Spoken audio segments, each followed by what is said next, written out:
আর আজকে জুমার দিন আমারে 2 রাকাত জুমার নামাজ পড়ার সুযোগ দে। ও নবীর উম্মতেরা, নবীর আশিকেরা, হুসাইনের আশিকেরা গো, এই 2 রাকাত নামাজ জুমার নামাজ ছাইরো না, আমার নবীর শাফায়াত নসিব হবে না। রক্তে লাল হইয়া যদি হুসাইন 2 রাকাত জুমার নামাজ পড়তে পারে গো, আজকাল থেকে কথা দিতে হবে জীবনে কোনোদিন জুমার নামাজ ছাড়তে পারবা না। জুমার নামাজ আদায় করতে সময়টুকুন দিলে নামাজ শুরু করে দিলেন, রুকু সিজদার কাজ শেষ করে তাশাহুদে বসে সালাম ফিরানের আগ পর্যন্ত কাছাকাছি বসে বসে এই যদি সৈন্যরা নামাজের ভিতরে প্রত্যক্ষদর্শীরা বলেন এক একটা করে তীর মারে হুসাইনের গায়ে।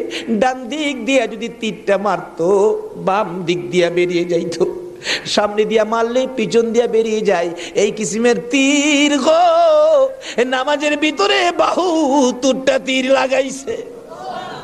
হুসাইন সালামটা ফিরাইয়া নানা গো কইয়া কালতে কালতে জমিনে গড়াগড়ি শুরু করে দিলে।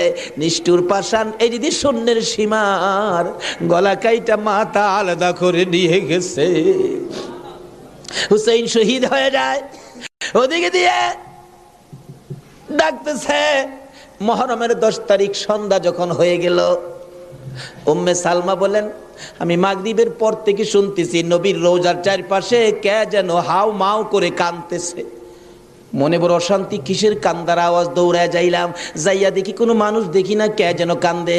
এসারের নামাজ পড়ে আমি উম্মে সালমা ঘুমের ঘরে ঘুমিয়ে গেলাম। এমন সময় দেখি আল্লাহর বন্ধু কাঁদতে কাঁদতে কোত্থেকে যেন আসতেছে। কাছাকাছি আসার পরে দেখি আবার রাসূলের গায়ে রক্ত মাখা মাটি দেখা যায়।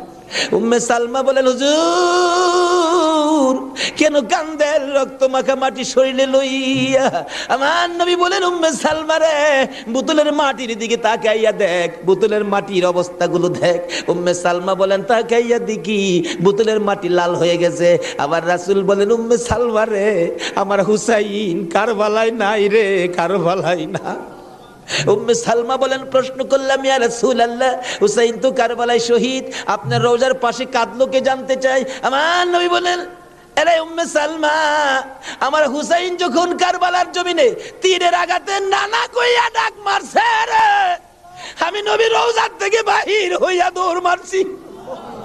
ওই সময় রহমতের ফেরেশতারা আমার রওজার পাশে বসে বসে কাঁদছে।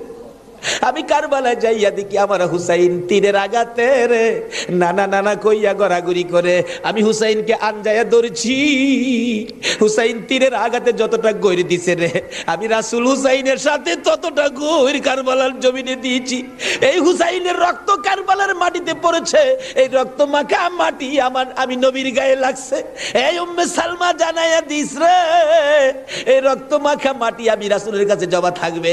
আসরের জমিন যেদিন গায়ে হবে আমি আমার মাওলার দরবারে হুসাইনের রক্ত মাখা মাটিগুলি তুলে ধরবো। মাবুদ, আমার মেয়ে ফাতেমা সন্তান কুরবানি করেছে আমার উম্মতের নাজাতের জন্য।